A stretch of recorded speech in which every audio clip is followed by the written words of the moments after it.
Support for this podcast comes from Frito-Lay in the 2023 Snack Bracket Championship. The Frito-Lay Snack-It Challenge is underway, and fans are voting on their favorite snacks to crown champion. We're talking about prime-time matchups between the best 64 snacks in the land. Will Ruffles Ridges reign supreme? Can Doritos defend their dynasty?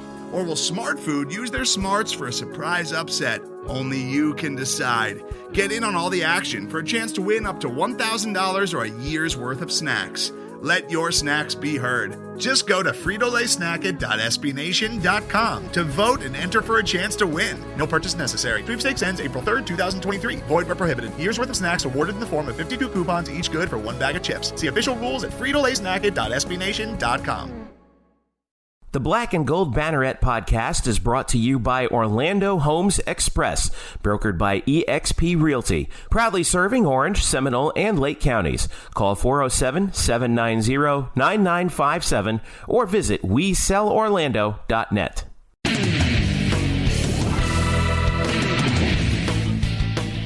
Welcome to the Black and Gold Banneret Podcast. Jeff Sharon with you here on this, the polar vortex has made its way down to Central Florida. Hope you're staying warm out there. 55 degrees. Well, listen, up in stores, it's like -2, okay? So, Colin Sherwin, our buddy from our friend emeritus from the Daily Stampede was like, we should send this out to every American Athletic Conference recruit. And it was like Tampa 55, Orlando 53, Stores -2, Cincinnati -7, Greenville 31, something like that. But he's right about that. Anyway, hope you're staying relatively warm if you're in Central Florida. If you're not, hope you're, surviving. Jeff Sharon, Eric Lopez, and Brian Murphy with you here. Recording this on Thursday morning, January 31st. Make sure you follow us at blackandgoldbanneret.com. We are at UCF_Banneret as well. We are the home of the UCF Knights on SB Nation.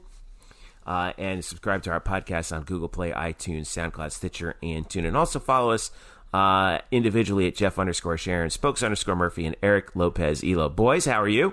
Very good. Thank you, Jeffrey, for that wonderful introduction. Eric, you there? Already we've lost him? Unbelievable. Unbelievable. I know. All right, we'll grab him. We'll get him in a second. All right, we're recording this on Thursday morning. Basketball's on tonight. The men's basketball team is playing UConn, late start, 9 o'clock. So if you're listening to this after the UConn game, sorry. But if you're listening to this before the UConn game, great. Fantastic. Because we're going to preview that in a little bit. We've also got our season preview interview that Mr. Eric Lopez did with first-year UCF head softball coach Cindy Ball-Malone, Coach Bear. We've got that later on. We'll catch you up on tennis also getting started. They're playing Florida at the USTA Tennis Center later tonight as well. But we start with women's basketball. Elo, you and I were there last night for UCF taking on Houston.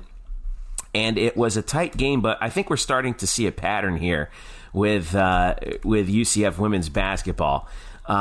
They just I got to give this team credit because they're not blowing teams out of the gym, but they find ways to win, and they certainly did last night. They were down for a significant portion of the game by as much as 7 points, but they fought back in the second half.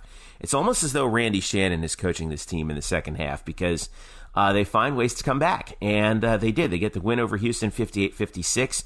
Houston had a shot to tie or win at the game, but could not do it. And I think we also discovered a couple more things about this team that I think are actually encouraging. They held Houston to 33% shooting in the fourth quarter as the Knights staged their comeback. In addition, I want to give some credit to Kayla Thigpen, who had 16 points on 5 of 11 shooting last night. She was 5 of 8 at the line. And on a night when KK Wright could only manage 6 points on 3 of 12 shooting, Kayla has emerged as this sort of second scoring threat. I was telling some of the guys over the scores table, I was like, I've always loved the way Kayla plays. She does all the little things right. And she's got this textbook perfect shooting stroke. and it showed last night as UCF got the victory. You were there along with me. Yep. What were your thoughts on that game, Eric? Well, I thought it was a grinded out win. I thought it was interesting. I thought and I don't know how you felt about it. We were both courtside. The first quarter and a half, I thought the tempo was in Houston's favor. Houston actually scored 20 points in the first quarter, only scored 36 the rest of the way. UCF's depth, once again, came into play here. They dominated a Houston team that only had 8 players dressed. They had more people like in suits than people that are actually dressed up in jerseys, which was kind of funny for me anyway. Maybe not for Houston fans, but UCF took advantage of that. They outscored Houston 33-7 off the bench. To me, that was the difference. I mean, that's the depth that this team has that they, quite frankly, have never had before. You have somebody like Masni Kaba, who was arguably their second-best player last year, coming off the bench. 11 points, 8 rebounds in 20 minutes. I thought she was solid. You look at Diamond Battles. I thought she was tremendous running the offense, Jeffrey, with 20 minutes, 5 assists in the game. 5 points, 3 assists in the game. I thought she was really a key factor in that fourth quarter. I thought just their depth was too much for Houston, and as a result, they find a way to get a big win. Yeah, so now, and this Houston team, don't let their 10-10 record fool you. Ronald Huey, by the way, former UCF assistant, is their head coach. The players that they do have, they can bring it. They came into the game at 4-2 in the league. Now they're down to 4-3, but they're still 5th in the conference. UCF right now 7-1 after that loss to UConn, where UConn did UConn things. It's almost like we always say, you got to just throw that game out. Pretend it's like a non-conference game. UConn at 18-1, 7-0, leading the American. UCF still with a grasp at second place at 18-3 and 7-1. One game ahead of Cincinnati at 14-7, 6-2. So as we look ahead to the remainder of the schedule, by the way, UCF, even with that loss to UConn, still maintains 17 in the RPI. UConn, the top American team, at 7.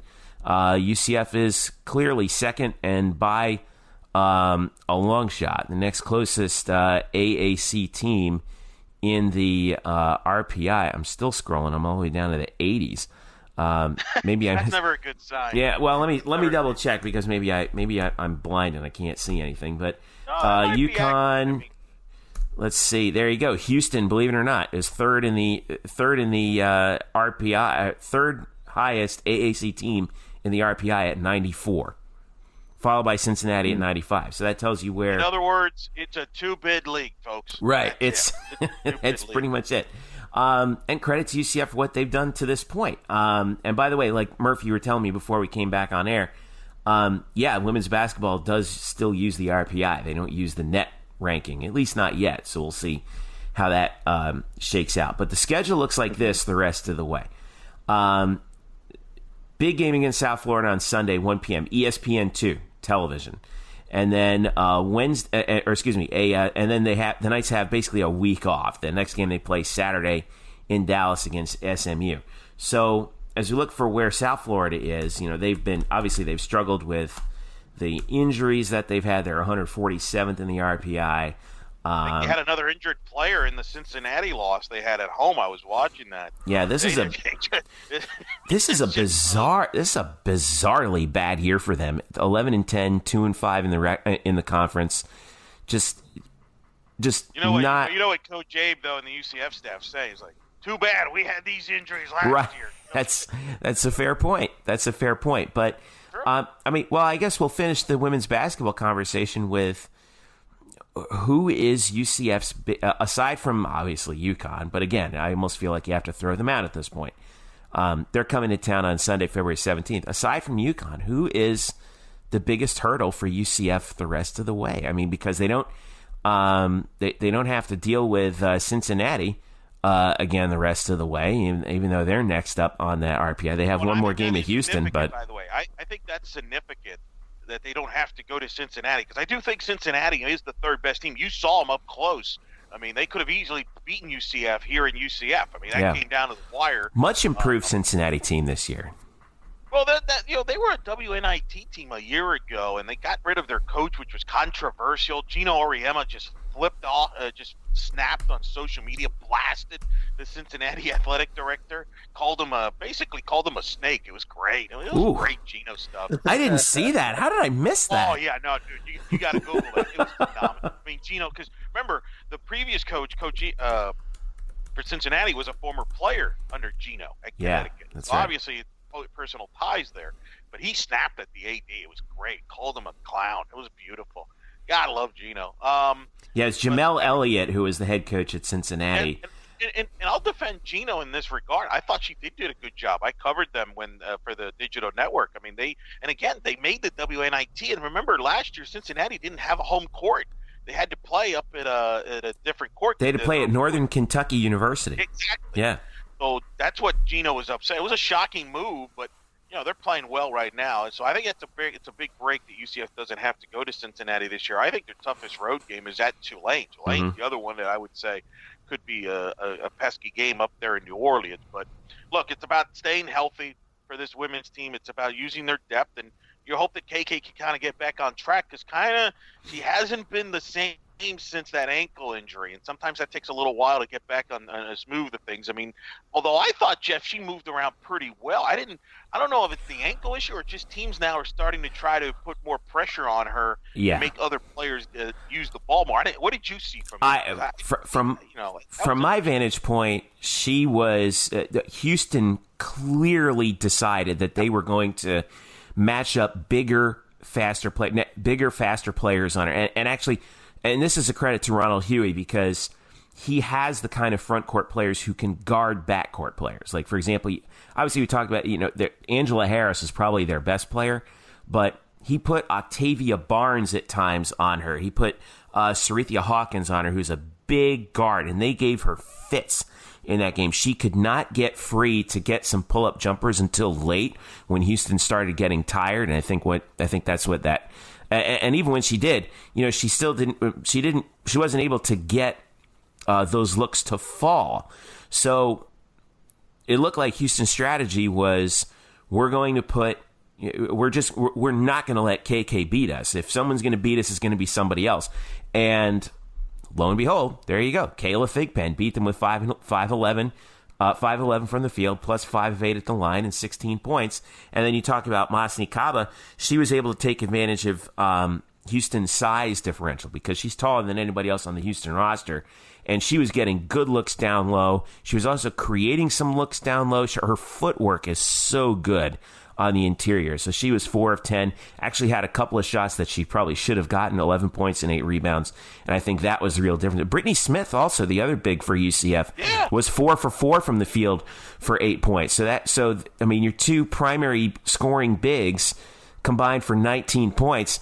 That was, I think, a real key. Plus Kayla with the shooting. So that was an encouraging sign for me that, for UC, a team decides they're going to shut down KK. Okay, no problem. We're gonna adjust, and here's what we're going to do, and it worked. I agree, Hunter. And by the way, this team can play big, can play small. I mean, they got a lot of versatility on this roster with depth and versatility. I think it's a big plus on that. By the way, big shout out, great crowd for the women's game. Yes, and student section came out. Obviously, bobblehead night with Nugget. Murph, I learned that Nugget is a huge celebrity. I can tell you that I tried to. You're only just now learning that. Yeah, he's a huge celebrity. I actually approached Nugget prior to the game, tried to invited him to the podcast, but Yeah, I don't do podcasts. Oh, stop! Don't play into it, Jeffrey. You're only. I will say I want to give a special shout to Steve Robertson from UCF from UCF in the marketing department, because he's in charge of marketing for women's basketball. He stuck his neck out to try and have a Nugget night at UCF women's, and he got the bobbleheads. They had 1,000 Nugget bobbleheads. I mean, when you think about how quickly he turned that around, considering that Nugget's first real appearance of any significance at a UCF sporting event was September the 29th at I think it was the FAU football game, and this thing has become a phenomenon. Plus, the horse is freaking cute, and they had him at the game up at the student section. The students were getting bobbleheads after the game, and that was a real factor. I thought the crowd was a factor last night, and it was good to see a big group of students sticking around for the end of the game, and they really did help UCF to the victory last night. Houston had a shot at the end to tie, a good look too, but it didn't fall, and UCF is now, like I said, continue to roll in conference at 7-1 and 18-3 overall. Saturday, the game of the USF, that should be a good one as well. All right, let's flip over to men's. All right, so Twitter is just aflame right now about UCF's loss in their last time out against at Memphis. Murph, you were there. 20-point loss. It did feel like, and by the way, this is just after a 25-point win at Tulane. So let's put this into some context. Listen, let's not mince words here. The UCF just got hammered in this game. I thought that the biggest issue for the Knights was the rebounding. They got out rebounded by 18.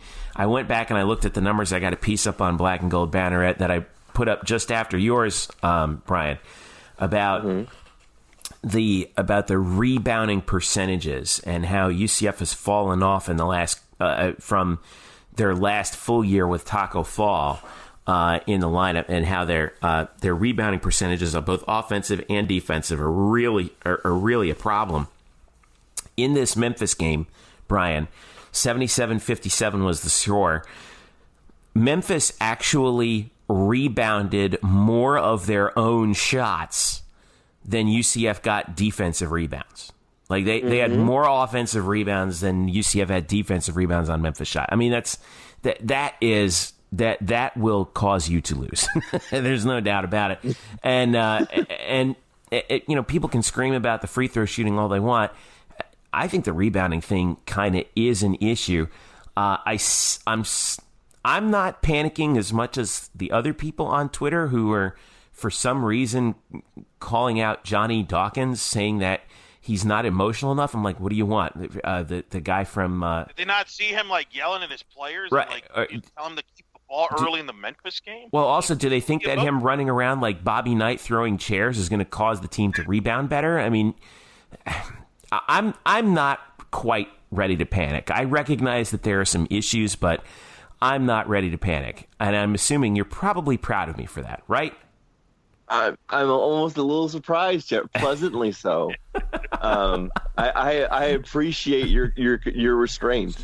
I feel like if this was football, it'd be a different story. I don't know. Maybe I'm wrong. Well, if we lost by 20 in football, yeah, I'd be like, throwing things through windows. I mean, anyway, yeah, right. It'd be like, so yeah, I think it's more of like, you and I both wrote about this, and we both kind of came upon, like, we both mentioned rebounding.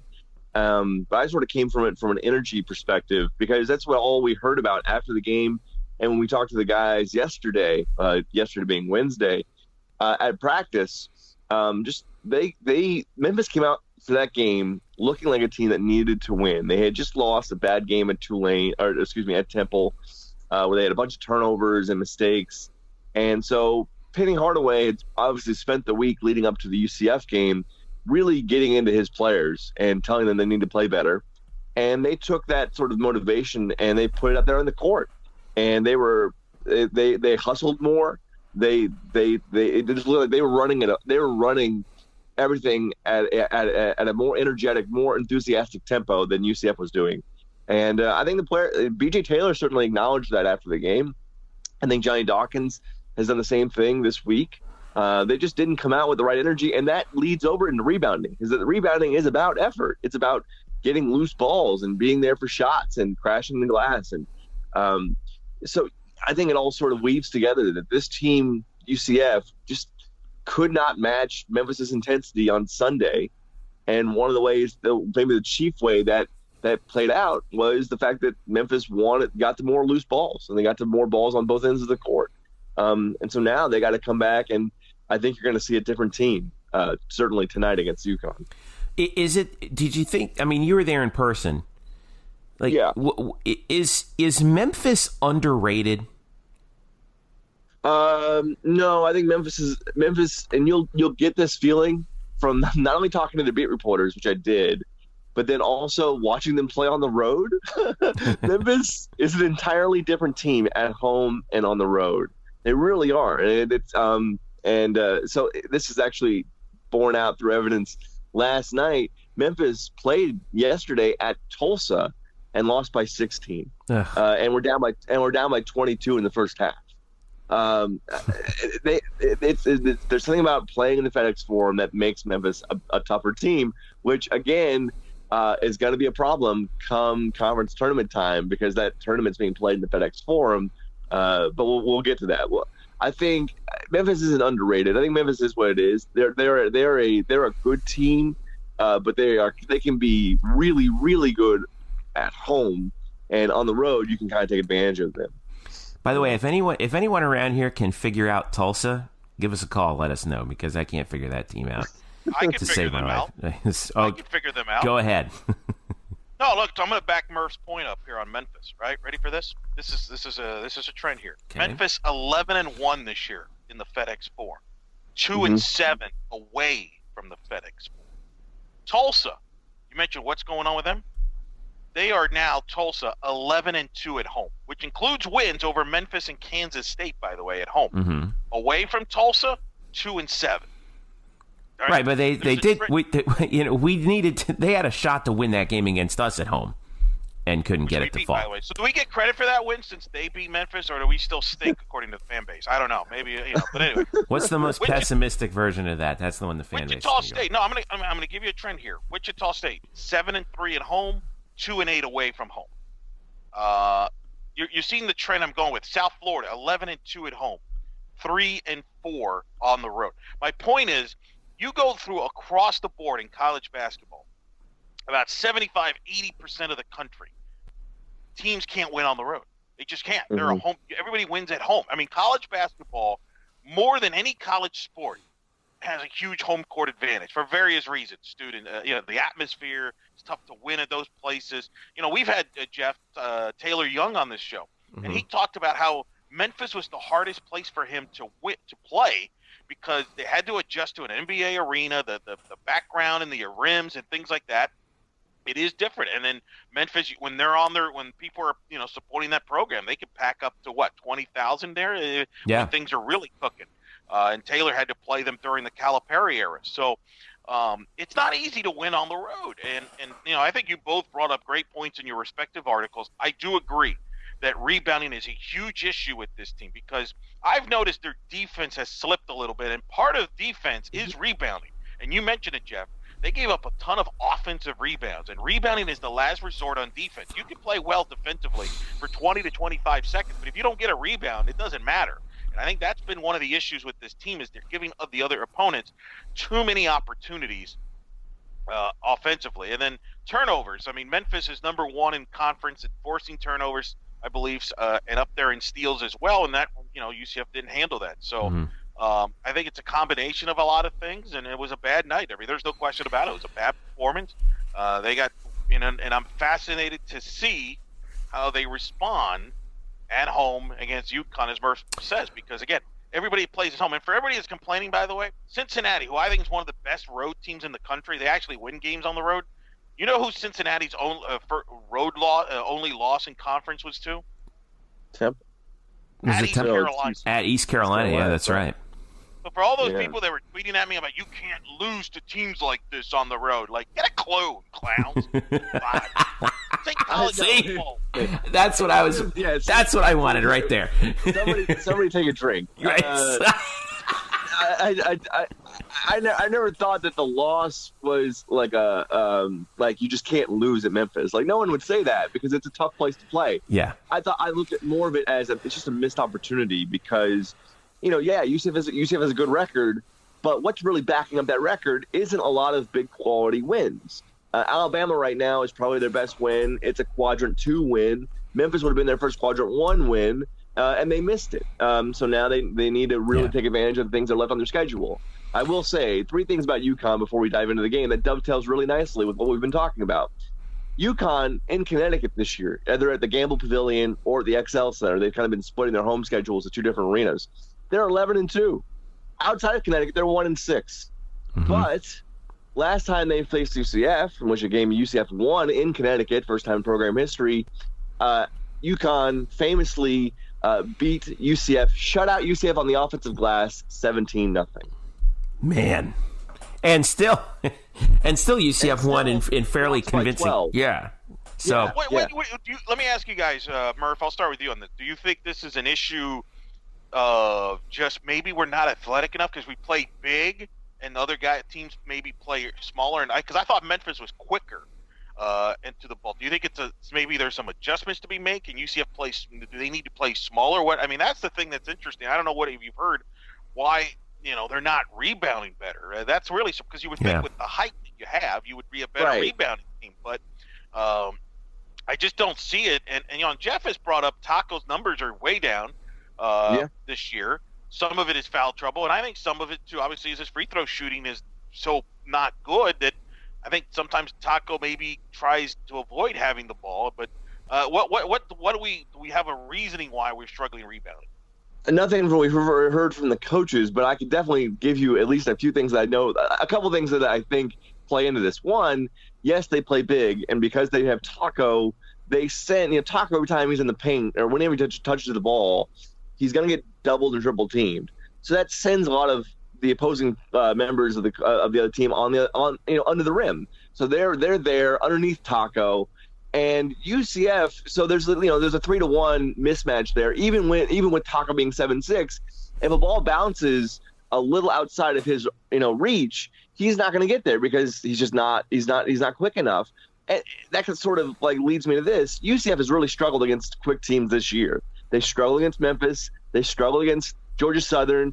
Like I just said, they struggled against UConn, who runs a top 50 tempo in college basketball. When they play up-tempo teams, they have really struggled rebounding the basketball. I think that does come from an athleticism standpoint. And then, when they play smaller with Chad Brown and Colin Smith, they are better. These kind of games against up-tempo teams are not good games for Taco Fall. He just does not match up well. You would think he would, but the athleticism overwhelms him, really, I think, at some points. And then I'll say lastly, UCF is so set on getting you in their half-court defense and setting up in their half-court that I feel like they don't want to sell out all the way to the glass with their guards, with their back line, because then that leaves them exposed. If the other team gets a rebound, then they have no one back to set up their defense. So I think it's all three of that. There's an athleticism component. There's a crowding underneath the basket because Taco's there. And because they are so defensive-minded team that wants to play you in their half court, that they don't send everybody to the glass because they want to make sure someone's back to set up D.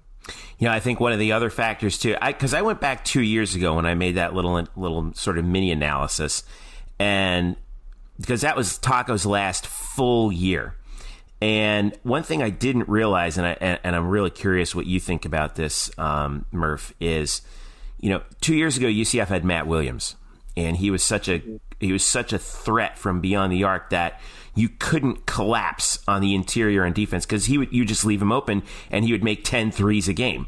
Not 10 threes a game, but he did make 10 threes in a game. This year, UCF is 8th in the American in three-pointers made with 130. That's 6.8 per game. Just to give you an idea, Houston's first at 9 threes a game. And three-point field goal percentage, UCF is middle of the pack, 6th at 34%. So the three-point, I think that if they had a more of a presence on the outside, that would probably change things a little bit for UCF in terms of being able to draw some of those guys out of the interior and opening things up for Taco. Usually, I think we think about it as the opposite, right? Like you want your inside guys to sort of open up things for your outside guys and work inside out. I think UCF kind of has to work outside in. I think that's where there might be a little bit of an issue. What do you think? Yeah, I mean, maybe so. They've got shooters. I mean, BJ Taylor and Aubrey Dawkins can certainly shoot. Terrell Allen has had a pretty good shooting year, even though he doesn't shoot much. He shot, I think, above 45% from 3-point range. Maybe it's just the fact that they're trying to work inside so much, and then the guys on the outside just aren't hitting as much. I do think in this game against UConn, it's going to be about your guards. It was about the guards last time. It's about the guards this time. Because, again, I just don't think Taco's going to be a big factor against these type of teams. So you've got to rely on Aubrey Dawkins, who had 23 against UConn a couple weeks ago, and guys like that to win you this game. Yeah, by the way, real quick, we could talk all the analysis and advanced analysis and rebounding and what's wrong with Taco, this. If your two best players combine to go 4 for 21, I don't care who you're not going to win games. I mean, it's sometimes as simple as that, and that's what happened in the Memphis game. And Aubrey and BJ have to lead the way. I mean, the bottom line. Eric dropping Occam's razor on the two of us like that, just like that, Brian. I'm trying to simplify this for some of the fan base that's flipping out that think this is like the worst team ever, even though Joe Lunardi has them as a solid 10 seed. But somehow the sky is falling. The season's over. The season's done, apparently. Even though there's no such thing as a solid 10 seed. Can we throw that out there? There's no such thing as a fair point. I will say they're right now they're 42nd in the net rankings, which is that the second highest AAC team? I believe it is, because Houston's 8th. And third. Cincinnati's 23rd. That's right. But by the way, you have to play twice, and then UCF gets to play Houston. So there are opportunities to Murph's point. Right now, their best wins Alabama. They've got a chance. My point is, it's in their control. You don't want to be a team right now that's on the outside that's like, we're kind of screwed. Like Indiana's lost like a million games in a row. They have opportunities in front of them if they take care of their business. I think I tweeted this out. UCF 7 of their last 11 regular season games are in the state of Florida, and they've got quality games coming up. If they take care of business, they'll be fine. But obviously we have addressed the issues they need to address. Yeah. But for people to suggest that the season is done and this team is terrible and this or that, it's just ludicrous. Just pass it. I will say. Can we? It's true though. Like anybody who says like this team is just they're cooked. Like okay, this is stupid. Look, I know this is so far ahead of schedule, but I was looking at their slate for the rest of the year, and they have Houston twice, Cincinnati twice. Those are big games. The last four games of the regular season before going to Memphis for the conference tournament at USF, which is not an easy game, could be a quadrant 1 game if USF gets hot. At Houston, at home against Cincinnati, at Temple. That 3 of the last 4 in the road. That stretch is brutal. That is a brutal stretch before you got to go to Memphis, where they're 3-18 all time in that arena. Yeah, well, but here's the beauty of it: that schedule can get you into the tournament easily, right? You can play yourself into the tournament, so you have opportunities. And I'll say this: I'd rather have this team struggle now than struggle then when you just described that those games. Because if you struggle down the stretch, that's what knocks you out of the tournament. A lot of times people have this magical idea that the bubble teams are these great teams that have great resumes. No, everybody has their flaws, and what you want to avoid is bad losses, and you want to be peaking at the end of the year. And I think UCF, I remember 2 years ago, they peaked at the right time, made the run to the NIT and all that. Hopefully they can figure these issues out, and they have time to do that. So let's not panic, people. Well, I do think that UCF right now does sit squarely on the bubble, at least in terms of bracketmatrix.com. They have UCF as an 11 right now, along with St. John's, Alabama, Arizona. By the way, they rank the accuracy of Lunardi, and he's not the most accurate guy there is. According to their rankings, Arizona's the other teams you got the other teams you got to watch out for that are 11s that they have as 11s right now. St. John's, Alabama, who UCF has beaten head to head. Arizona State, Seton Hall, and Temple. Temple, yeah. We beat them, by the way. Well, I mean, there they are. I don't know what to tell you. Baylor up ahead of UCF. Baylor, Minnesota, Texas, Indiana, Syracuse, Ohio State, Nebraska. Those kinds of teams. By the way, just lost to Rutgers. By the way, they've lost like 8 in a row. No, that's Indiana's in a tailspin. Yeah, well, they keep falling. How many do they have from the Pac-12? I'm curious. They have the Pac-12 champ as Washington, but they have them as a 9 seed, and they put let's see, probably Arizona State, and that's it. And Arizona State's probably. Arizona State's probably in the first 4. Yeah. Well, the 11 seeds, they would put them, I don't know how they would determine, who would be the first 4 teams, but they would be in that group as an 11. By the way, really good night of basketball tonight on TV in the American, because at 7:00, you got Houston playing host to Temple on ESPN2. Remember, Temple beat Houston, handed them their only loss of the season. And now they get to go down to Houston. Houston trying to avenge that loss. Houston's 20-1, 7-1 in the conference. Of course, that one is Temple. Temple's 15-5, 5-2. And then after that game, UCF and UConn, 9 p.m. Excuse me. ECU does play Tulane also, but I don't know why in the world you'd watch that. They're combined. They're combined 1-13 in the games conference. Like that, Jeff. It's games like that. That's why it's going to give us a big TV contract down the road. Man. Well, they're going to stick. They're going to stick that game on ESPNU, whereas UCF and UConn would be on ESPN2 following Houston and Temple, and so we'll find out. Late tip at home, UCF and UConn. So I know. That's why we're recording this now. Get your coffee, Brian. Well, I mean, it could be worse. It could be playing at 10 p.m. against Wichita. But anyway, all right. So we'll be watching that. I know you'll be watching that, and both of you guys are going to be there tonight, right? No, Murph's going to be there. Oh, Murph's going to be there. I will be covering Magic Pacers. Oh, that's right. Luke is going to be there tonight. Luke will be there as well. Yes. Yeah. Luke Saris will be there tonight. So. All right, cool. I will say this though. I will be in a locker room, post-game locker room by the time the game starts. And when I first get out of the locker room, the first tweet I will be looking for is from Brian Murphy to see how things are going. You should set your alerts. Spokes_Murphy on Twitter.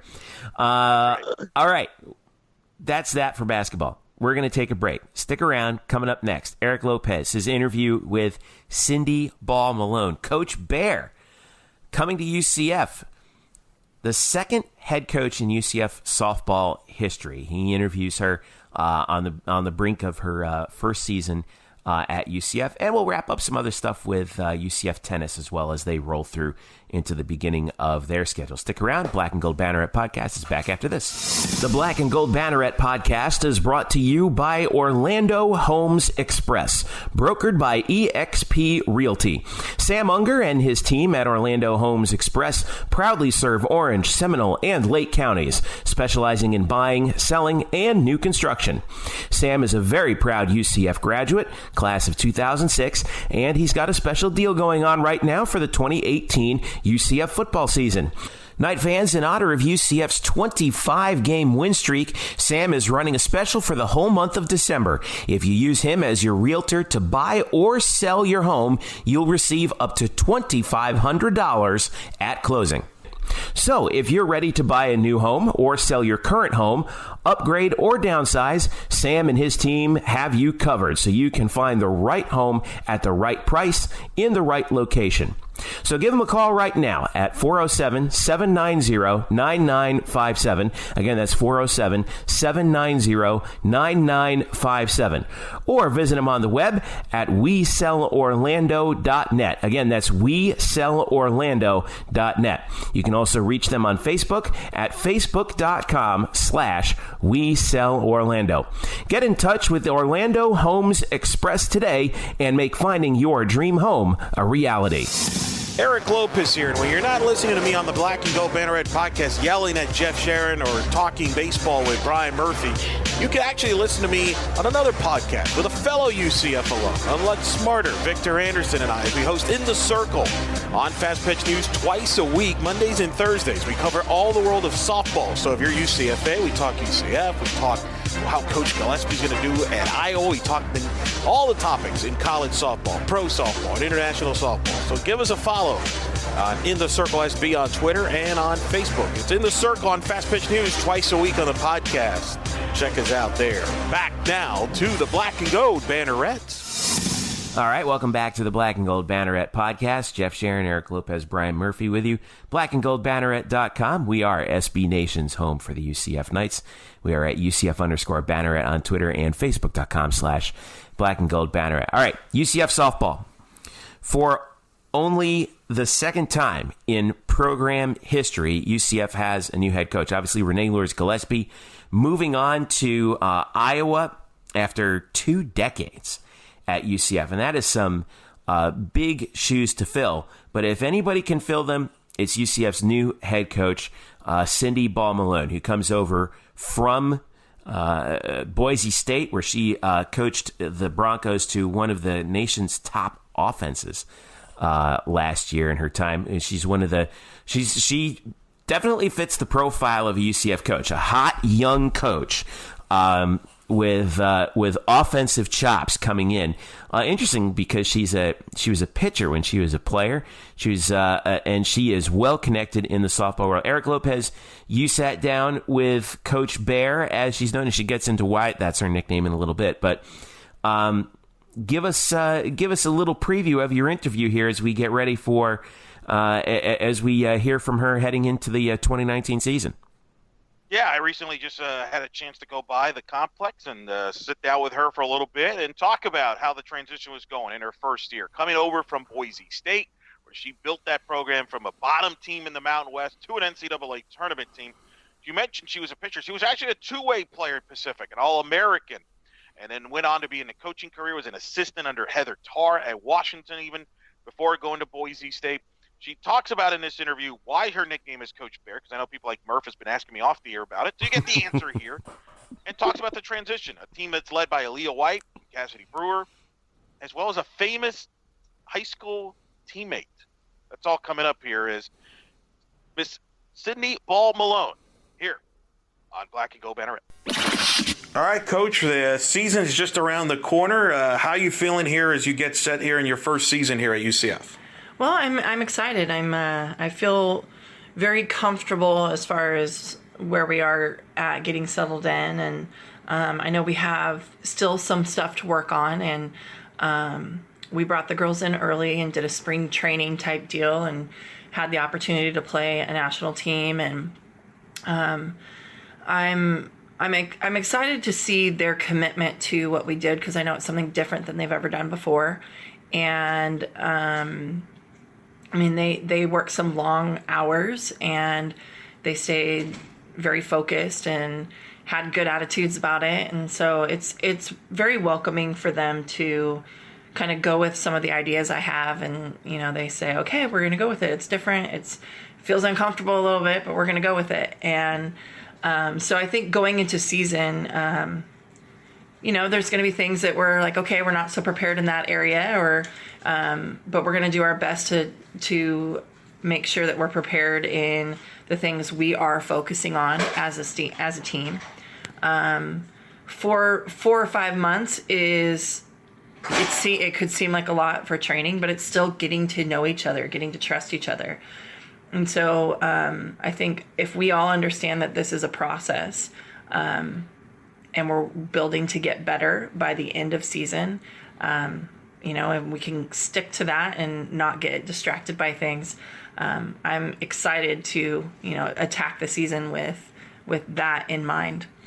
I know you learn the players every day, even during the season, but now you've spent a lot of time with them. What's maybe the biggest surprise about the roster, or any of the the players that you've kind of inherited here that maybe you didn't know going in? Biggest surprise. Well, I mean, you'll learn funny things like Aaliyah likes to work at TJ Maxx, you know, like right. Things like that. But I think the biggest, I don't know if it's the biggest surprise. It's just it's an exciting time to, you know, they're sponges and they really appreciate us. Yeah. And sometimes I forget, like, if you don't know who I am, I'm 6'1". I'm this tall, like, big person coming at you. My nickname is Bear. And so sometimes people aren't as outspoken around me. And when you hear them say, you know, they talk about the value of the coaching that they're getting and the education that they're getting, that to me is like, wow, okay. I wouldn't have known that unless I read in their journal that they gave to us. And so that's fun. But I think, you know, yesterday, this was kind of a learning moment for me. It was a scary little thing, but there was an accident just outside the entrance to the softball field. And we all heard it. And my first instinct, I looked at everyone and I said, are all of us here? And they said no. And so immediately I started sprinting out to where it was. And then we figured out, okay, not that because it's nobody we knew, it wasn't important, but we sent our trainer and, all that stuff. And I came back and I said, okay, guys, the appropriate people are going to take care of it. Let's get back to work. And a couple of the girls came up to me and said, that was really cute, Coach. And I said, well, what was really cute? And they said, you asked where we were. And I said, well, yeah. And I think they forget that they're not just softball players to me, right? And so that was a moment of, I'm a mom, and I think that I have, I've learned these mother instincts, or they've just kind of come about of, these girls are important to me, and their safety is important to me. And, the first thought in my mind is, we're starting practice, and a few girls come straight from class, and, oh, I hope they're not rushing, and, and that's where it's really, to me, that's most important, is their safety and them understanding as people. So that was a long-winded answer to your question, but I think just understanding that it's very important, the people that we work with and we get to deal with every day, and we sometimes lose sight of that with the wins and losses and the X's and O's and Sure. So, yeah. Well, and I've noticed you too. You've worked a lot with the team bonding and getting to know each other off the field, and I know you feel that that's going to pay off on the field as well, as everybody knows each other and has that chemistry, right? Yeah. I mean, that's a big thing. We're still not there on the field. Off the field, they're learning each other, and you can hear them. They make those little comments of like, "I love hanging out with this team," or I'm having a lot of fun, and then on the field, they still are in there like, well, okay, I'm going to go play my spot. And I said, or, we're running gassers. Well, nobody likes to run gassers. I mean, if somebody does, I'm sorry, I don't mean to offend you, but typically softball players don't want to run gassers. And I said, well, the problem is you guys are approaching these thinking you're doing it by yourself, and you've got the person to your left and the person to your right. And they look at me like, aha, a light bulb goes on, and it gets a little bit better that day. So when we get to the point where they understand that they're playing for each other and it's not about them, I think that we've accomplished our goal. Yeah. On some of the players, Aaliyah White, obviously the veteran pitcher coming back. What's been your thoughts? You've been working with her a lot. Your thoughts on her as she enters her junior year? Thoughts on her is she's just taken on, a new coach coming in and changing some things up and putting her in uncomfortable situations in practice so that she's better when game time comes. Our goal is for her to be at her best come conference tournament. And she's had a great career up until where we are at now. And we're focused on winning games in the conference tournament now. And she knows that, and she's had to grind out some frustrating bullpen sessions, and we come back in and, she tweeted something, trust, and it was a picture of her and I. And I thought, well, okay, this is pretty cool, because today was a rough day, and she understands it's a process. And if you feel good every day, you're probably not getting better. Right. So. That's true. That's what the key is, to try to get better. She's your veteran, but you got some newcomers on your staff, a couple of freshmen in particular, Brianna Vasquez, and you got Ashley Stevenson. Talk about them. They look very good. They both combined in a shutout when you beat the Canadian national team here recently. I think that goes back to Aaliyah's leadership. She's really taken them, under her wing, and very supportive. The pitching staff they gel. They understand that they're one unit. It's not like the old days where one could go and just keep going. You need a staff, and they get that, and they know that they're different, and they embrace that. So Bree and Ashley, they're though they're both freshmen, they're very different in personality and even in pitching tools, and it works to our advantage. And so they're sponges. They compete. They know when to follow when they need to follow, and they know when to lead, because when you're a pitcher, you're a leader automatically. So I'm really excited about that. And then we added Kiana East, and she is, like I said, I don't feel like she's brand new to the team, because they've taken her under their wing, and like, this is how we do things, this is where we're going, and we haven't had to do much of that stuff. So I think even though we want it to be, at a faster rate, we're moving pretty good in a good direction. And to build leadership takes time. So, but in the circle, I'm excited. I know we're going to have some bumps here and there, and I think that we're going to get better, but having those early are going to be good. Of course, Cassidy Brewer, I've joked with her when I've run into her, like she's the longest. She knows the program as well as anybody right now. She's been here since her sister played and everything like that. Just talk about Cassidy, what she brings in her senior year as a catcher and one of the leaders on the team. Sure. And again, that kind of goes back to what I was saying with Aaliyah is to have a coach come in for your last year, sometimes you can put a wall up. And with Cassidy right away, I said, hey, you're one of the very talented and like well-known players on our program. That means that I'm going to have to hold you to high expectations in things that you can control. And so that part's been good because now I can use her as examples of this is how you get through things. It's not like, oh, well, she hit a double and she hit a triple. Those things are awesome in a game, but what can she do that she can control? And so she's been all in about it. And I think we've really gotten to know each other very well in this short amount of time. And, we can sit there and say, oh, I wish I had more than a year, but we get a year. And I'm really excited about it. And so, she just told me yesterday, she goes, you're not telling me a lot with my swing. And I said, you don't fix what's not broken, Cass. And she goes, okay, coach. And I said, don't worry, you'll know when I want you to make an adjustment. So, she's fun to be around. Love her behind the plate. I know she wasn't the full-time catcher when she came into the program, but I think that's what makes her super special back there is that she plays the game not like a catcher, if that makes any sense. Sure. And so there's even times where she's caught me off guard. I'm like, oh, that's an awesome play. I didn't expect it. And so it's just fun to be a part of and fun to see. Plus, her background, her family is all coaching. Her dad's a coach. Her sister's a coach at Shorter. Does that help you a lot, too, that it's a player that knows the coaching side of things in a way? Because she grew up in a way, part of that. Oh, sure, yeah. Being a student of the game, I think that runs in her family for sure. And they eat, sleep, just live the game. So it's been fun to be a part of that and have somebody in our program like that. How do you feel about the defense and the rest of the offense going in as you get started the season? I know you're still trying to figure out some things, but you got a lot of players that have a lot of experience, which has to help you out as well. Yeah.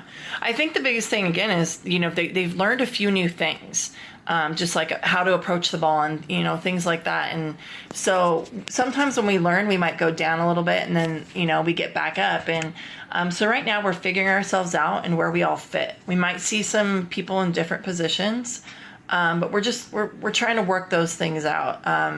As far as defense goes, we have a lot of athleticism, great arms, and a lot of range is what I've seen. And so just putting all those pieces together, we're constantly working on live situations. I think that's the big thing is like if you put us in more of a camp model, we show off. And now it's just a matter of, okay, the speed and the direction dictate which way we're going to go with the ball. And so we're really working on those pieces right now and fine-tuning those pieces. Offensively, I think the offensive, the hitting coach will say you can never hit enough, but I like where we're going. And, we've brought in a model that I've used for the last 3 or 4 years, and I've had success with myself. So they're buying into it. And I think being able to have that under my belt of like, here are some numbers and here are the results. And, they're buying into working towards those numbers. So it might be a little different look on our offense and how we're running it. But I think it's gonna be exciting, and we're gonna be pleased with the process if we stick to our approach. Talking about your staff, Kendra Lynch, I've noticed even in the fall and even the Canada game, there's times when she'll go and talk to the pitcher. Then there's times when you go and talk to the pitchers. Just talk about how you two kind of make that work and how you make that decision on who's the one that goes to talk and how you guys' responsibilities. Kendra was a great player at North Carolina, a two-way player like you were, and obviously was a grad assistant with Florida State recently when they won the national title. Yeah.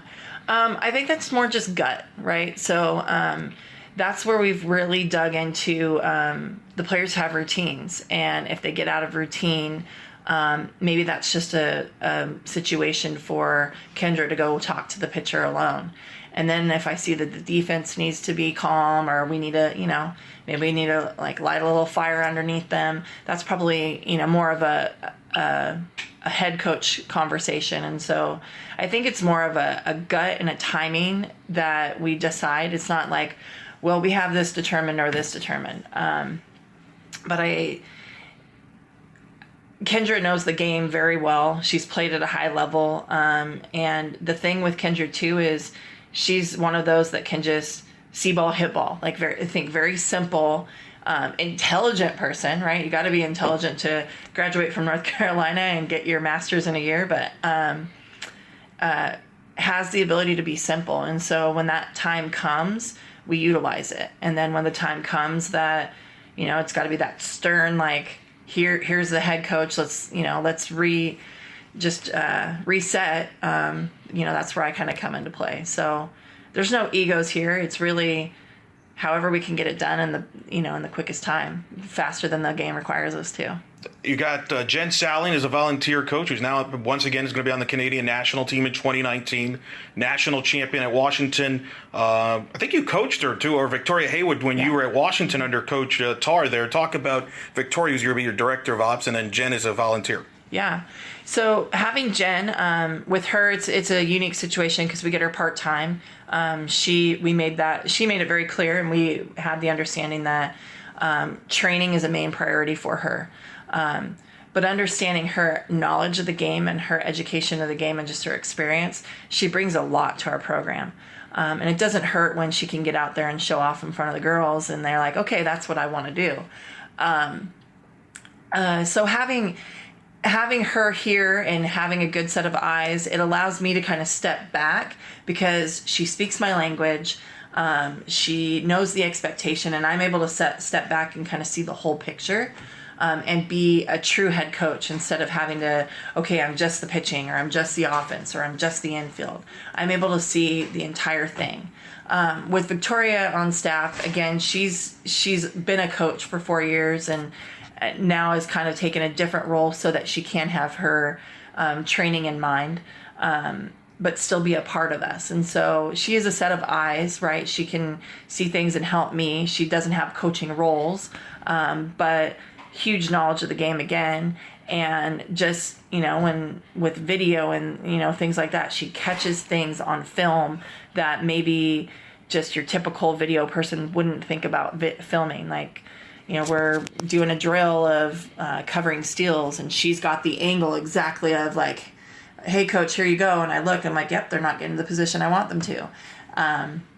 So it's little things like that where it's so valuable, and it's something you can't coach up or teach up or write up in a practice plan. So having those people along with me, I mean, you're supposed to build something that they're better people around you so that you become better. And I think that I've done a really good, I can pat myself on the back about that, because even including Tiffany and keeping her on staff, she knows the area. She knows like just so many inside things that she has with being here for so long. And I think that's also gained trust because the girls still feel a little comfort of this isn't a whole new staff. I feel like I can't come and talk to anybody. Right. And so she's really been that person for me of, I can rely on her to help me know the lay of the land. And she's also done a really good job with transitioning into the change, because there has been quite a bit of change with just the model that I've brought in. Two quick things. You've mentioned it. Your reference is Coach Bear. For those that don't know, because I've been asked about it, and I'm sure people are going to keep asking about it, where did the Coach Bear come from? Sure. So when I was 12, I was always called the Teddy Bear. And when I played for the SoCal Choppers, Gary and Dean Fawcett. And I used to travel, this was when I was a senior in high school. I used to travel with them to the tournaments. So instead of my parents maybe coming, I would go with them, and they had this big green Suburban, and I would always hop in the back. I was the biggest player on the team, but I was hop in the back so I could just pass out after the games. And sure as heck, we had, I think, 5 or 6 games that day, and I was like, okay, I'm hopping in. And I got in the back, and I think I passed out before we had even gotten out of the parking lot. So the next day, we were at a workout on the field, and they were, they would give us a hard time, and I was doing something, then they're like, you know what? You hibernate like a gosh darn bear. I'm going to call you Bear. And so it kind of stuck. And then when I got to college, they just always called me Bear. And then when I got to college, I thought that I would, get over it and get past it. And I, there for the month, and Coach Tarr had been hired on as the assistant coach. Well, Coach Tarr knew Gary and Jean Fawcett because their son-in-law, John Rittman. Yeah. So there's a huge link there. John Rittman coached Coach Tarr at Washington. So she had gone out to dinner with them when she went recruiting and came back. And she said, and we were hitting, and she goes, good job, Bear. And I looked back and I said, oh, no.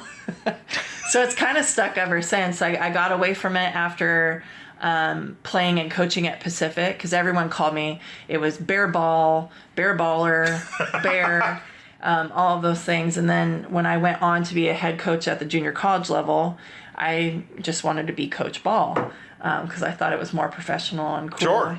Got back to Washington, it was Bear again. And so then I thought, you know what, that's me, that's my identity, that makes me cool, and I'm a professional, and I can be professional with Coach Bear. And that's how the recruits know me. That's how everyone knows me.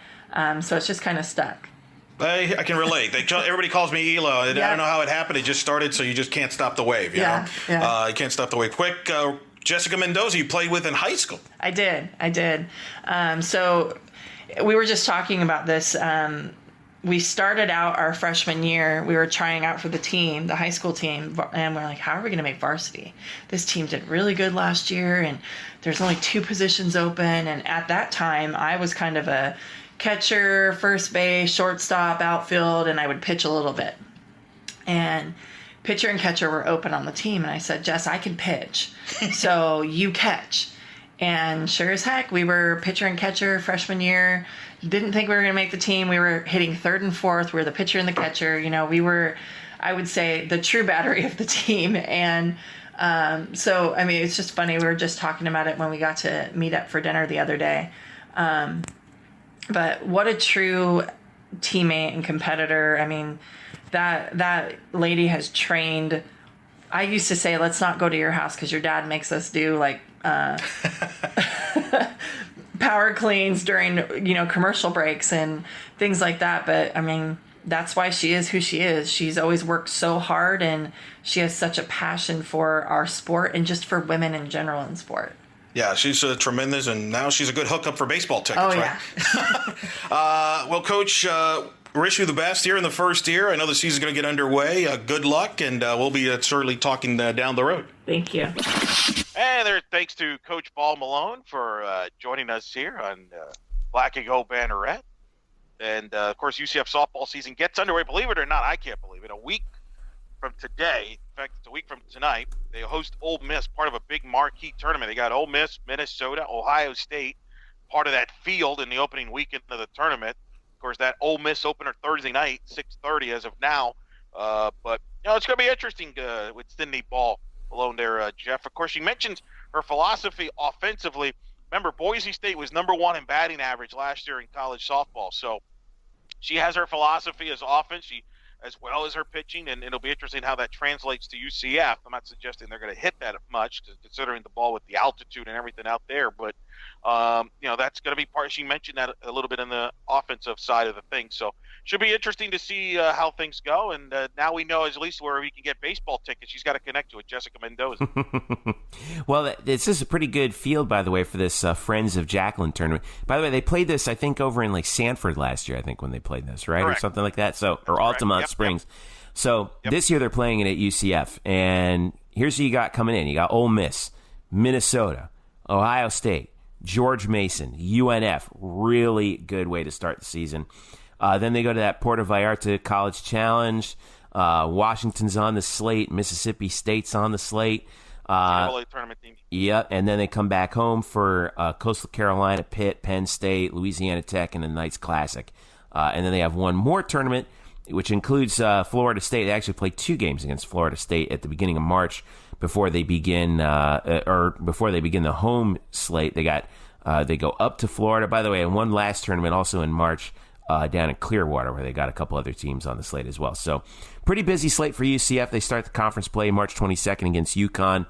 I mean, you know how the early part of the season is. It's brutal, man. You playing all these games and these tournaments. So it'll be interesting to see how they start out. And I think starting with Ole Miss and some of these other teams like Minnesota, Ohio State, really good way to get a measure of what UCF has, at least at this point, under Coach Bear. So once again, February 7th, 6:30 p.m., the opener against Ole Miss. Opening night with a K for UCF softball. By the way, those of you wondering where's baseball, we're going to be bringing that in next week. So just, hang tight. All right, people. It's coming, people. It's coming. Trust me. Be patient. Lots of material. Listen, it's hashtag content, right, Murph? It's all about content. Right. A couple things I wanted to catch you guys up on real quick. By the way, we talked last week about contract extensions, and there was one more contract extension that came down. Women's soccer, Tiffany Roberts-Hadak signed a contract extension as well last week, right after our show, actually, believe it or not. She's extended through 2023. Like I said, if you come on this show, good things happen. I know. Usually contract extensions not too far away. So there you go. If you haven't been on our show yet, just feel free. I think we've almost had every coach on. We've had almost every coach on. So, all right. Come on our show. You'll get money. Yeah. Yes. We don't even have to pay you. UCF will do it. Men's tennis. They start their home schedule. They're off to a rough start, by the way. They're 0-3 to start the regular season, but they haven't played at home yet. They play number 4 Florida Thursday. We're recording this Thursday morning. They play Thursday night. Number 4 Florida, yeah, at the USTA Center. That's a big day for them. I mean, they are just. What are they doing, man? This schedule is this murderer's row. They got Florida, Indiana, Michigan, Miami. Then they got Tulane, and then they got Penn State, Wake. Goodness me! I mean, they're strong schedule. That is a tough slate, dude. Oof. So schedule strength though. UCF women's tennis is 23rd in the all-important ITA rankings. Eric Lopez. Their schedule looks like this. They are right now they're off to a 3-2 start.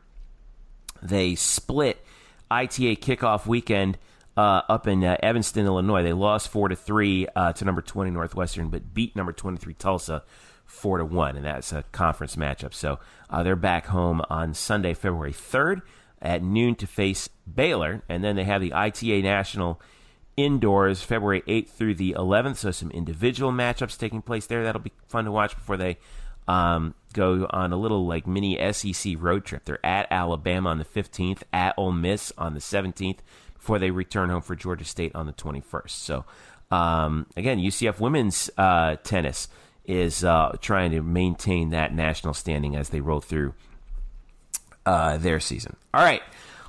So that catches you up on everything that we've been taking a look at here in terms of some news and notes. By the way, I can't let you guys get out of here without one thing. And listen, Lopez, I know you don't like the fact that the Patriots are in the Super Bowl again. You hate Tom Brady, you hate Bill Belichick, you hate the New England Patriots. We really need to talk Super Bowl. There's no. I'm not. No, we're not. No. There's no UCF UCF players in the Super Bowl. You're correct, but I can't let you guys get out of here without going on the record with a pick. So, Eric Lopez, you go first. I predicted halftime heat. WWE at WWE Network is going to be the best thing to watch that night. Oh my God! I like Gargano and Ciampa, baby. And we listen. Give a shout out. In all seriousness, shout out to head coach Greg Lovelady, who predicted accurately 100% that Seth Rollins would win the Royal Rumble. Murph, you were there. You asked the hard-nosed questions. I knew this was going to happen. To ask, and he asked the question. And Lovelady said Seth Rollins. He didn't even hesitate, and Seth Rollins won. Props to guys.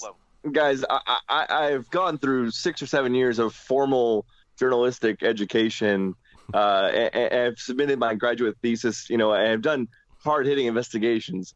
It all set me up to ask UCF baseball head coach who he thought he would win the Royal Rumble. Yeah, that FOIA request really turned out really worked out well for you there, Brian. No, seriously, the game. Who you got, Eric? Jeez, who's going to win? The cheaters. They always do. Wow. Man, wow. Murph, how are you going to top that? By the way, Murph, okay? Yes. As a baseball guy, doesn't it bother you and piss you off that we have an athlete in football that's over 40 years old and is magically performing at a high level, but nobody questions how he's doing it? But yet in baseball, when that happens, the guy is juiced up. That's a good point. I actually never thought of it that way, ever. That's interesting. I mean, you know, I just find. But Tom Brady's married to Giselle.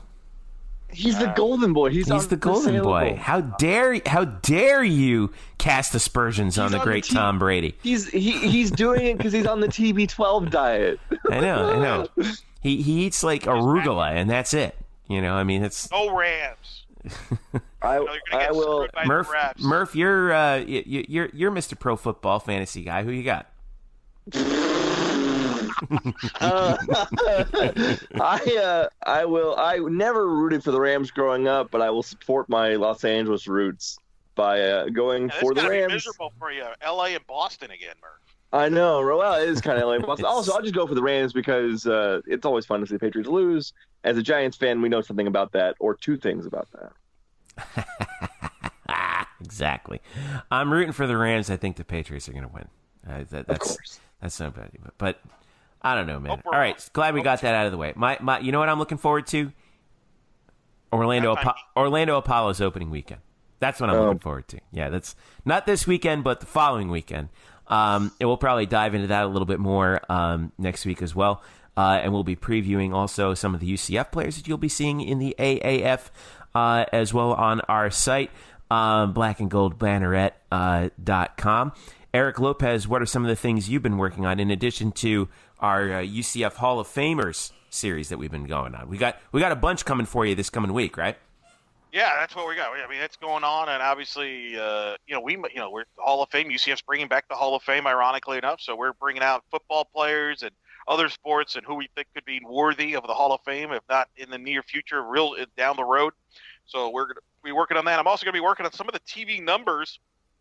You realize women's basketball, back-to-back weeks on ESPN2. Really good TV schedule this year for the women's basketball program. They benefited from the American. So I'll be curious to see how the numbers draw against UConn and then against South Florida in comparison. It will probably be two of the most watched women's basketball games of all time at UCF because, A, they haven't been on ESPN or ESPN2 that often in their history of the program.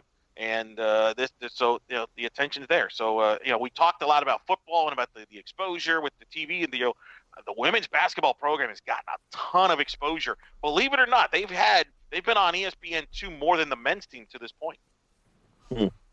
Interesting. Actually, it's about even. If you take away that tournament in where they won, the UCF men's won earlier this year, they were on ESPN2 a couple of times there.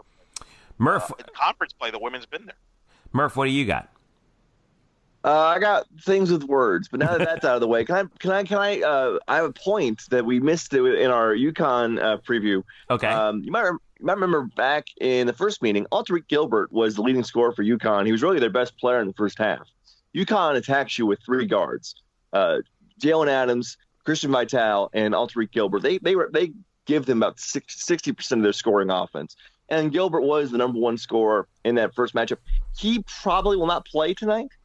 He got hurt on Saturday against Wichita State. He had a left shoulder injury. The left shoulder's been a real problem for him throughout his career at UConn. He did make the trip to Orlando, but just kind of going on Twitter, looking at their beat writers, it doesn't sound like he's going to play tonight. So that does take out a significant chunk of the Huskies' offensive attack. Good. That game is at 9:00 on ESPN2, following UCF, Houston Temple. UCF a 7.5-point spread favorite at home. Wow. Not bad. All right. So we got that coming up. We got, we're going to be putting a wrap on the fall football season. Spring football coming up around the corner. Like I said, we'll have our baseball preview coming up pretty soon. Luke Saris actually with a nice feature. He spoke to Isaiah Sykes recently for something Luke is calling back in the day Q&A on Black and Gold Banneret, and he talks to Isaiah a little bit, gives us a little bit of insight about his career, his professional career, where he's played in Iraq, in the Iraqi League, and what it's like being over there, and then also some of the, if he was going to run with his own starting five for UCF, who would he run with in addition to himself? I've got a feature up on UCF alumni in the NFL, how they did this year. A couple good surprises. And also we're going to be looking at, that's the veterans at least. I'll be looking at the UCF's NFL rookies this year in a little bit as well. And so we have plenty here as we're approaching the spring equinox, Eric Lopez and Brian Murphy. The spring sports equinox is upon us. All right, let's wrap this thing up. Don't forget to follow us at blackandgoldbanneret.com. You can also follow us at facebook.com/blackandgoldbanneret and UCF_Banneret on Twitter. Follow us individually at Jeff_Sharon, Eric Lopez Elo, and Spokes_Murphy. Guys, thanks again. I'll talk to you soon. Thanks, Jeffrey. All right, boys. And thank you for listening. This has been the Black and Gold Banneret Podcast. Enjoy the weekend. We'll catch up with you next week.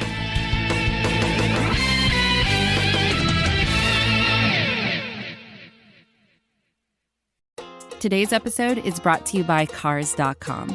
With over 2 million vehicles and 50,000 more added every day, Cars.com will match you with the perfect car for you, your budget, your life, your style. And if you're ready to say goodbye to your current car, Cars.com will get you an instant offer to cash it in. Just start by entering your license plate and get matched with a local dealer who will write you the check.